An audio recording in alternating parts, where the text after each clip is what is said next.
जय हिंद साथियों। आपने देखा राज्यसभा चुनाव के अंदर जो 5 वोट सीधे के सीधे एक इंडिपेंडेंट कैंडिडेट को गए, अभी तक उनके नाम सार्वजनिक पार्टी की तरफ से, हमारी पार्टी की तरफ से नहीं करे गए और 3-4 वोट्स ऐसे हैं जो बताते हैं जो कैंसिल हुए। तो बात यह है कि जो वोट कैंसिल हुए, पहले तो पार्टी उनके नाम डिस्क्लोज करे, ओपन करे कि किस किस के नाम, किस किस की वोट जो है वो कैंसिल हुई है। अब कई फेक न्यूज डाल रहे हैं जिसमें मेरा भी नाम डाल रहे हैं कि मेरी वोट भी कैंसिल हुई है। देखो, कहीं ना कहीं हमारे इलाके की जनता, लोग उस चीज को सोचते हैं कि कैंसिल हुई है, क्यों हुई है, इसकी क्या आखिर मंशा थी। इसमें कोई दोहराई नहीं कि सीएम साहब मेरे घर आए। मैं आज भी कहता हूं, एज ए पर्सन मैं उनकी बहुत इज्जत करता था, आज भी करता हूं और हमेशा उनकी इज्जत करता रहूंगा एज ए पर्सन। ऐसी बात नहीं, खट्टर साहब भी, उन्होंने भी मेरे से बात करी, मेरे से मुलाकात हुई। मैं बेशक किसी से भी मिलूं, हम विधानसभा के अंदर भी सबसे मिलते हैं। तो अगर कोई भी व्यक्ति बुलाए तो किसी से कोई लड़ाई तो नहीं है। पार्टीबाजी एक अलग चीज है, सामाजिक रिश्ते अपने अलग जगह हैं। तो अगर मैंने किसी से मुलाकात की तो मैंने कुछ छुप के नहीं की, मैंने आज भी मैं खुद अपने मुख से बता रहा हूं। इसका ये मतलब थोड़ी है कि मैं अपनी पार्टी के विरुद्ध जा सकता हूं। तो अगर मेरे सामाजिक रिलेशंस सबसे हैं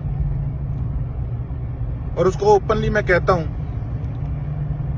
तो कहीं ना कहीं एक राजनीति ऐसा दलदल बन चुकी है कि शक की सुई उस पर घूम जाती है कि शायद इसने गड़बड़ ना की हो। और उसी की तरह मेरे जैसे 3-4 और नाम जो हैं वो फेक चल रहे हैं कि इन लोगों के वोट कैंसिल हुए। उनमें से एक नाम तो ऐसे है जिनके परिवार को 40 साल हो गए कांग्रेस की सेवा करते को। अगर किसी का वोट कैंसिल हुआ भी है, किसी बुजुर्ग का हुआ है या किसका कैंसिल हुआ है, तो कम से कम उसको सार्वजनिक करना चाहिए कि आखिर वो कैंसिल हुआ क्यों है।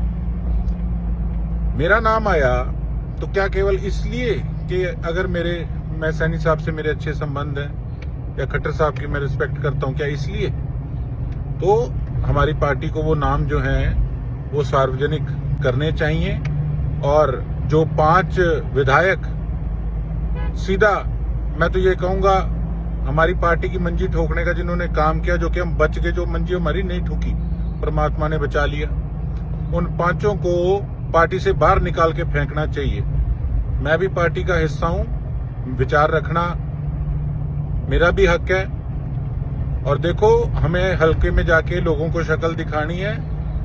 और सबसे पहले नाम उसमें मेरा लिख रखा फेक न्यूज में। तो मैं कल सुबह 10 बजे सेक्टर 9 चंडीगढ़ में जो हमारी पार्टी का ऑफिस है, मैं वहां जाकर गेट पे बैठूंगा, वहां धरना दूंगा कि रिक्वेस्ट करूंगा अपने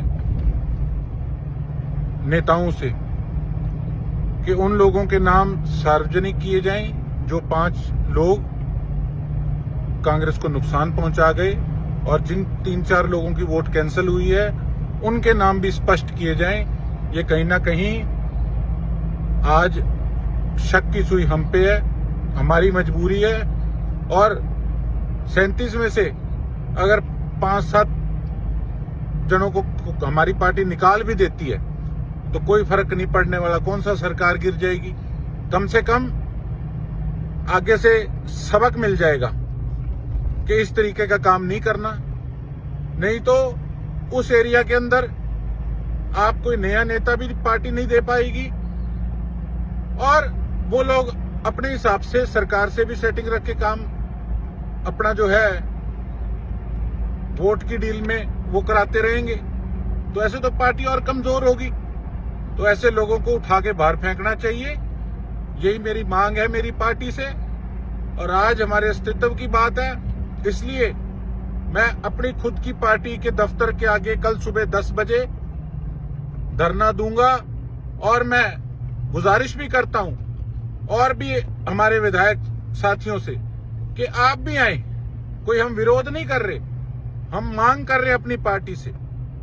एक बच्चा अपनी मां से मांग कर सकता है कि हमें ये चाहिए कि आए। आज आप पे भी कहीं ना कहीं शक की सुई आपका कोई भी विपक्ष का आदमी कह सकता है कल को फेक निकलवा के कि आपकी वोट भी कैंसिल होगी। तो बताइए फिर हम उस श्रेणी के अंदर हम क्यों आए जिन लोगों ने धोखा किया पार्टी के साथ। तो कल जाऊंगा मैं 10 बजे और वहां सेक्टर 9 चंडीगढ़ हमारी कांग्रेस ऑफिस के आगे धरने पे बैठूंगा और मांग करूंगा कि ये चीजें जो आपको बताइए ये होनी चाहिए। ये मेरी आपसे, मेरी पार्टी के लीडरशिप से मेरी हाथ जोड़ के प्रार्थना है। धन्यवाद।